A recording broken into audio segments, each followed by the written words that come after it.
The Ardelian warship shuddered as another blast tore through its hull. Commander Myra Zevthrin gripped her control console, violet blood seeping from a gash above her eye. Through the viewport, Earth's blue sphere grew larger, an uncharted world, forbidden territory in this sector. Navigation offline, life support critical, the ship's AI announced with eerie calm. Myra's four-fingered hands danced across the controls.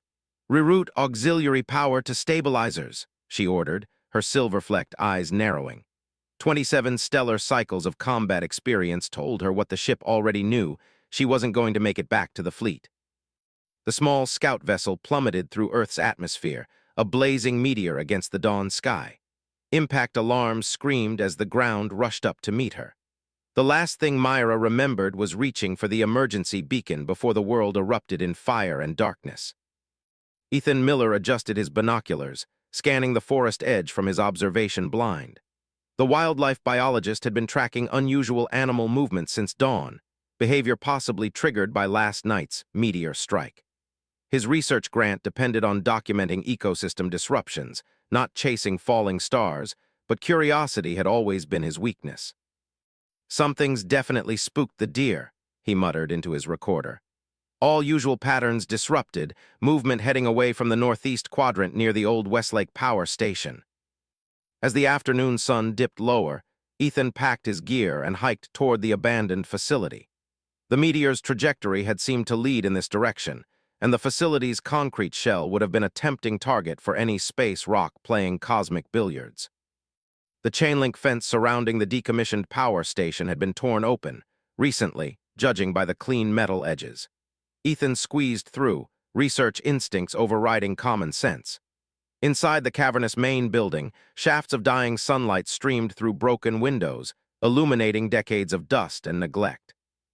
And blood, not red, but a strange metallic violet that caught the light like oil on water. The droplets formed a trail leading deeper into the building. Ethan followed cautiously, heart hammering against his ribs. In the former control room, he found her. She was humanoid but unmistakably alien, tall and lithe with pale blue skin marked with iridescent patterns that seemed to shift in the dim light. Her face was angular, with high cheekbones and almond-shaped eyes the color of mercury. One leg ended abruptly mid-thigh, the wound sealed with what looked like some kind of emergency medical technology. She wore the tattered remains of what must have been a uniform, emblazoned with symbols he couldn't decipher. When she saw him, she moved with startling speed despite her injury, pressing herself against the wall and raising what appeared to be a weapon. "Stay back," she hissed, her voice strangely melodic despite the harsh translator effect overlaying her native tongue. Ethan raised his hands slowly. "I'm not going to hurt you," he said, controlling his fear. "You're injured, I can help." Her silver eyes narrowed, assessing him. "Your kind fears what they do not understand. I've observed enough species to know how this ends." The weapon in her hand trembled slightly, whether from weakness or uncertainty, Ethan couldn't tell. "I'm a scientist," he said quietly. "Understanding is what I do."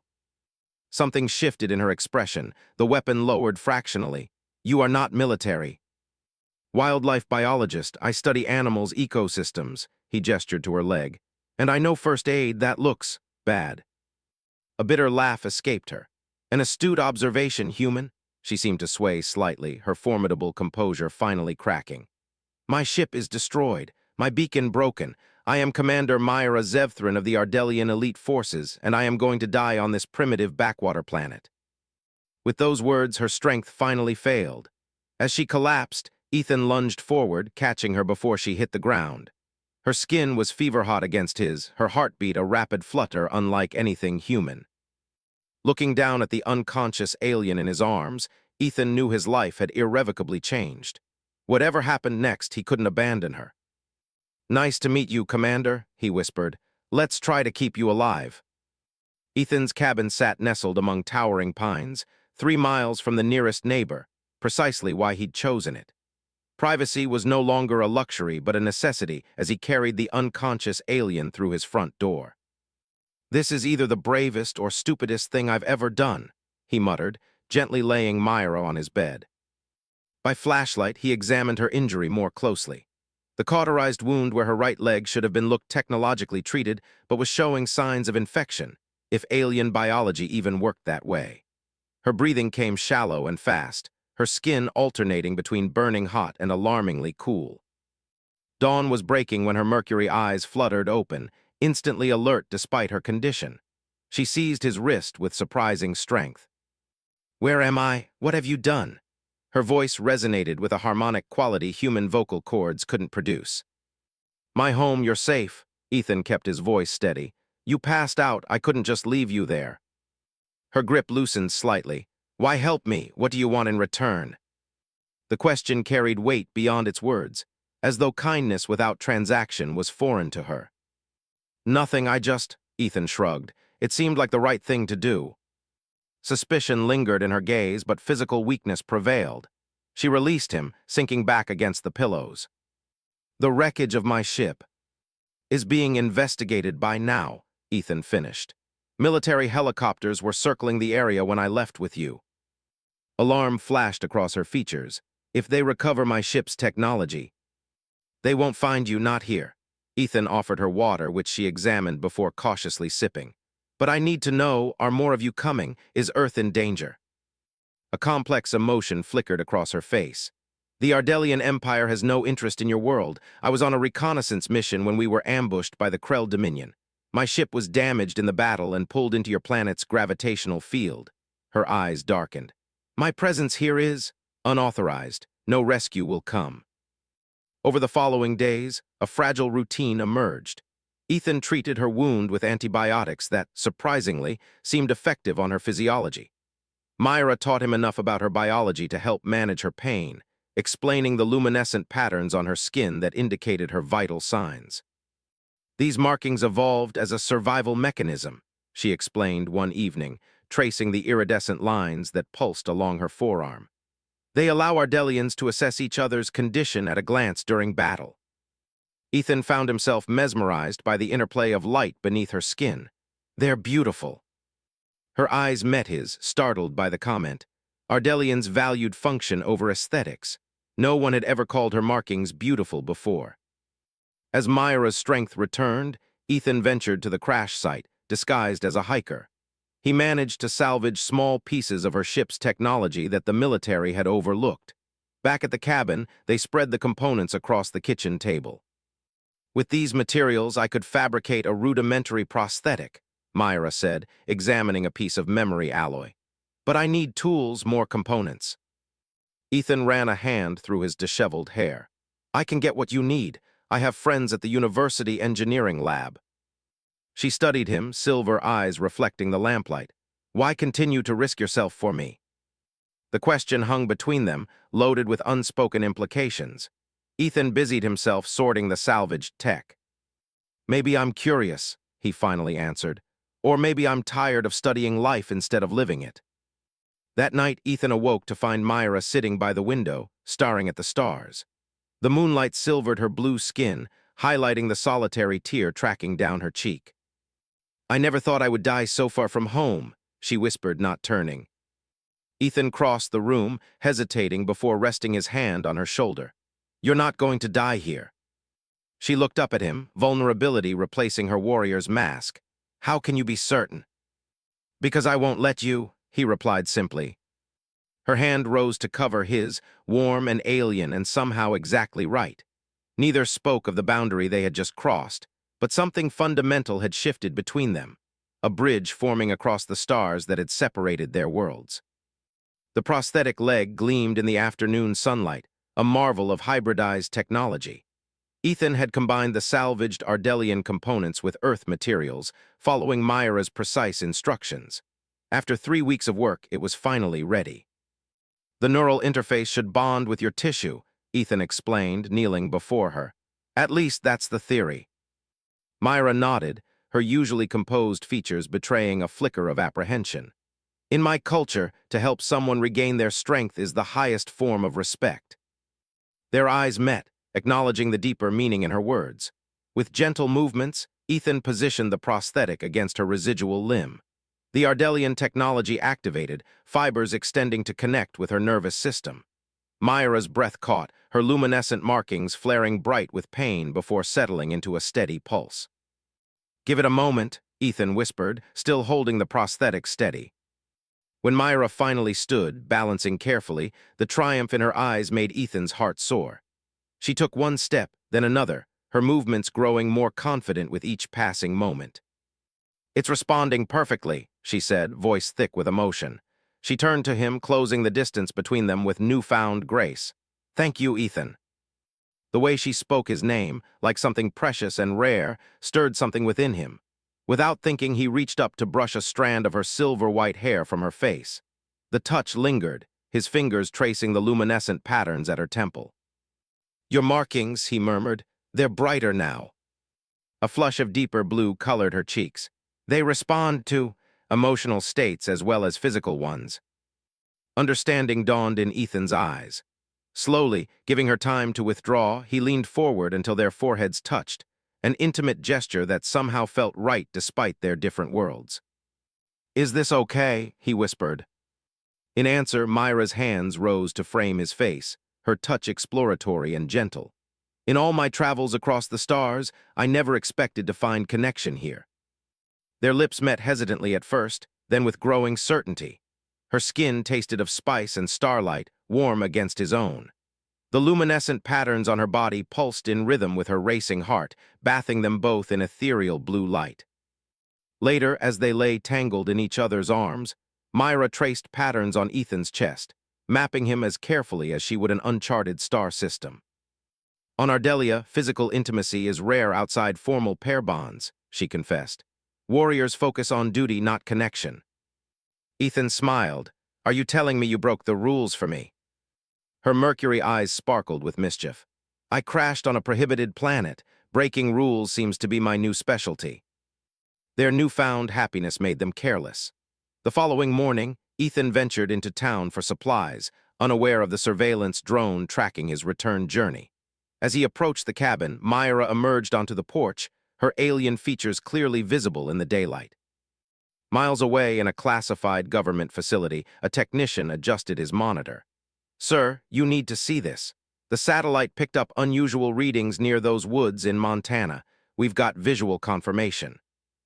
Colonel Marcus Blackwood studied the footage, his expression hardening. "Prep a team, full containment protocols." Back at the cabin, Ethan and Myra spent the evening planning for the future. With her new mobility, they discussed venturing deeper into the wilderness, perhaps to Canada where they might find anonymity.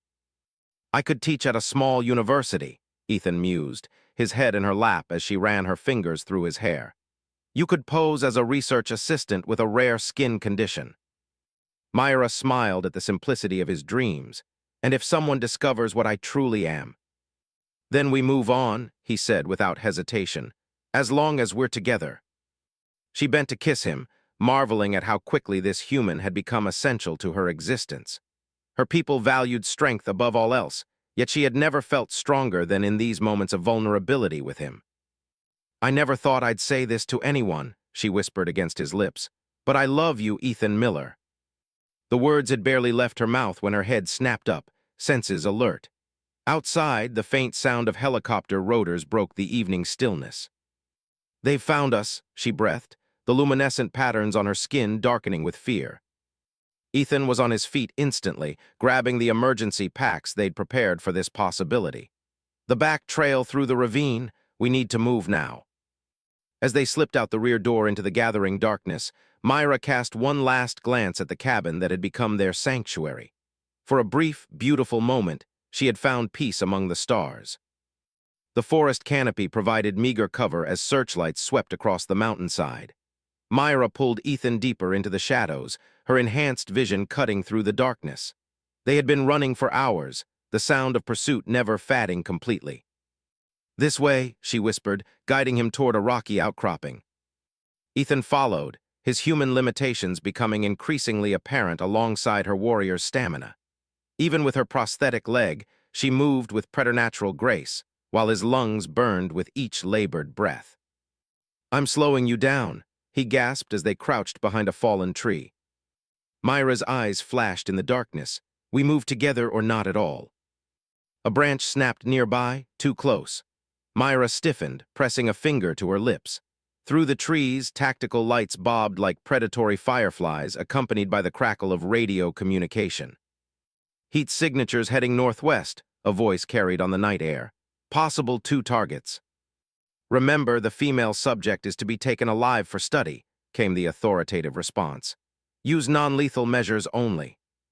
Ethan saw fury ripple across Myra's features, the luminescent patterns on her skin dimming to near invisibility, a predator preparing to strike. She reached for a jagged piece of her ship's hull that she'd fashioned into a weapon. No, Ethan gripped her arm. There are too many, we need another way. Before she could respond, a spotlight fixed directly on their position. Contact, shouted a voice, followed by the thunder of boots crashing through underbrush. Run, Myra shoved Ethan forward as tranquilizer darts whistled through the air. They sprinted through the forest, branches whipping at their faces. The rocky terrain sloped upward toward a ridge that promised temporary shelter. Myra led the way, pulling Ethan by the hand as bullets splintered bark around them. They had nearly reached the summit when Ethan stumbled with a muffled cry. Myra turned to see a dart protruding from his shoulder, his eyes already growing unfocused. Ethan, she caught him as he fell, dragging him behind a boulder as more darts peppered the ground around them. Go, he slurred, fighting the sedative. They want you, I'll slow them down. Myra's silver eyes blazed. Never, I will not abandon you. In a fluid motion, she lifted him over her shoulder, muscles straining under his weight as she continued up the slope. The pursuing soldiers were closing in, their voices carrying on the wind. At the top of the ridge, a sheer drop awaited, a gorge stretching 50 feet to the opposite cliff face. Myra set Ethan down, assessing the situation with tactical precision. Too far to jump, she murmured, even for me. Ethan fought against the darkness encroaching on his vision. There should be a mining tunnel, old maps in my pack. With trembling hands, Myra rifled through his backpack, finding the tattered map. A faint network of lines indicated an abandoned shaft system that might provide escape, if they could reach the entrance hidden somewhere along the cliff face. The sound of pursuit grew louder. Out of options, Myra made her decision. She hoisted Ethan onto her back and began a treacherous descent down the steep cliff side, using natural handholds where possible. The Ardelian strength that had made her an elite warrior now served a different purpose, saving the human who had saved her. Halfway down, Myra spotted it, a dark opening partially concealed by vegetation. With one final effort, she swung them toward the tunnel entrance, tumbling inside just as flashlights illuminated the cliff above. The tunnel stretched into darkness, cold and damp. Myra activated the bioluminescent patterns on her skin, casting enough light to reveal rusted tracks and rotting support beams. We need to keep moving, she whispered, though Ethan was barely conscious. The dart, he mumbled, designed for you, stronger than human dose. Fear gripped Myra's heart as she felt his pulse weakening. Stay with me, Ethan, focus on my voice. She half-carried, half-dragged him deeper into the tunnel system, listening for pursuers. After what felt like miles, they emerged into a larger chamber, an old mining hub with several branching paths. Exhausted, Myra gently lowered Ethan to the ground. His breathing had grown shallow, skin clammy against her touch. The tranquilizer meant for her alien physiology was overwhelming his human system. Don't you dare leave me, she commanded, cradling his face between her hands. I did not cross the stars to lose you now. With desperate focus, Myra recalled her military medical training. Her luminescent markings intensified as she concentrated, channeling energy into her palms. She placed them over Ethan's heart, willing her own strength into him through a technique her people used only in the direst circumstances, a lifelink that could transfer vital energy between compatible beings. Our worlds may be different, she whispered, but our hearts are not. Fight, Ethan, fight to stay with me. The light from her markings enveloped them both, casting strange shadows against the cavern walls. In that moment, suspended between worlds, Myra realized that the warrior code she had lived by for so long had transformed. Protecting this one human had become her mission, her purpose, her battle cry. Hours passed in the darkness as Myra maintained their hiding place, her senses alert to the faintest sounds of pursuit. When Ethan finally stirred, his eyes focusing on her face, the relief that flooded through her was more powerful than any victory she had known in battle. You stayed, he murmured, reaching weakly for her hand. Myra intertwined her 4 fingers with his 5, a perfect imperfect fit. Always, she promised. Always. Dawn broke over the mountains, painting the abandoned fire lookout tower in golden light. 3 days had passed since their narrow escape through the mining tunnels. Ethan's strength had returned slowly, aided by Myra's care and the distance they'd put between themselves and their pursuers. The lookout tower, perched atop one of the highest peaks in the range, offered both sanctuary and vigilance. Through salvaged binoculars, Myra scanned the valleys below for signs of military movement. They've expanded the search perimeter, she noted, tension evident in her voice. 14 vehicles at the eastern checkpoint. Ethan joined her at the window, his hand finding the small of her back.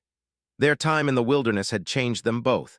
His face was leaner, shadowed with beard growth, while her once pristine uniform had been replaced with a patchwork of his clothing and materials they'd scavenged.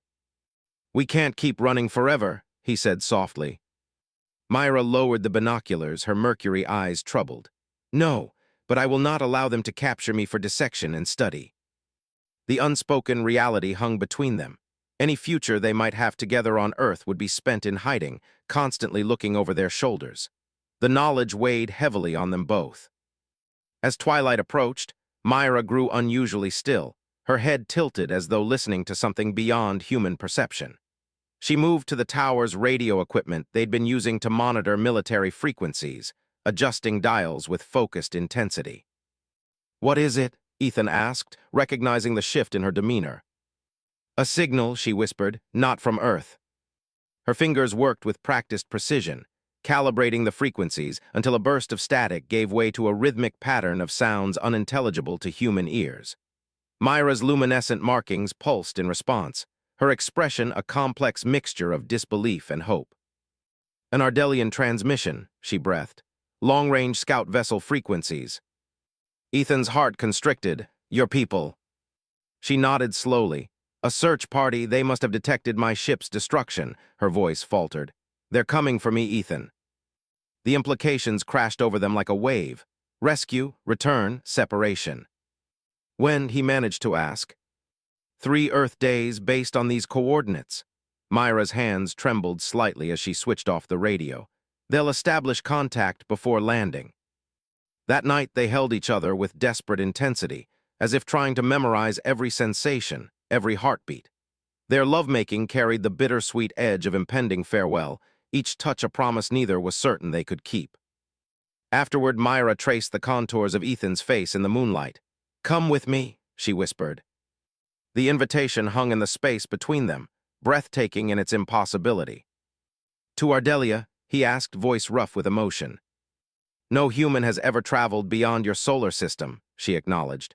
"But it could be arranged. You could be the first." Ethan closed his eyes, imagining it, leaving everything he knew to follow her into the stars. "And if they refused, your people?" A shadow crossed her features. "The Ardelian Empire values strength and advancement. They would be curious about you, but you would never truly be one of us." Just as she would never truly be accepted on Earth. The cruel symmetry wasn't lost on either of them. The following morning brought unexpected movement in the valley below. Military convoys converging with renewed purpose. "They've detected the transmission," Myra realized, watching through the binoculars. "They're preparing for first contact." Ethan's scientific mind raced through the implications. "If your people come in force." "There will be conflict," she finished gravely. "Humans will attempt to capture Ardelian technology. My people will respond with military precision." Her eyes met his. "Many will die on both sides." A plan formed between them, desperate but necessary. Using the radio, Myra composed a message in her native language, embedding coordinates far from human settlements. Then, hacking into the military frequency with techniques Ethan had never imagined, she transmitted a second message, this one in English. "To Earth authorities," she dictated, her voice steady despite the stakes. "I am the alien you seek. I propose negotiation, terms to follow."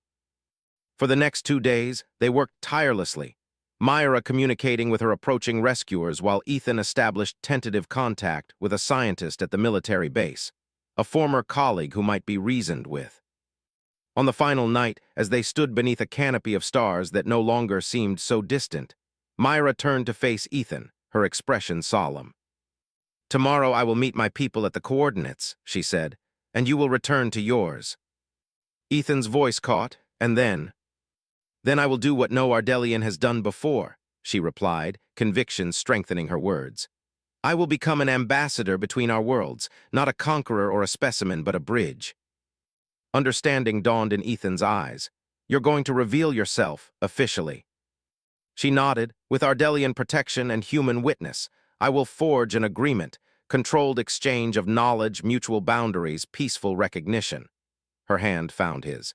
"And provision for continued contact between an Ardelian representative and human liaisons." "Liaisons," Ethan repeated, hope kindling within him. "As in more than one." The luminescent patterns on Myra's skin brightened with emotion. One in particular. The kiss they shared then was a covenant, a promise that transcended the limitations of their different worlds. Dawn broke clear and cold on the appointed day. From the ridge, they watched as an Ardelian scout vessel descended with elegant precision into the remote valley.